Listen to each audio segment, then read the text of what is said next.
Ein alter, dicker Baum.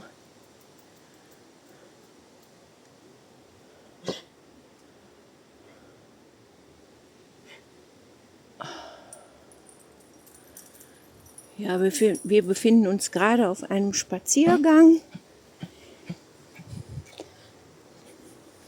Wir sind immer noch in Pönitz in Urlaub, logisch.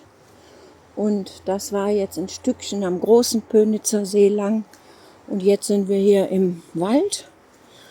Aber es geht auch schon fast wieder zurück und da gehen wir dann aber an der Straße längs.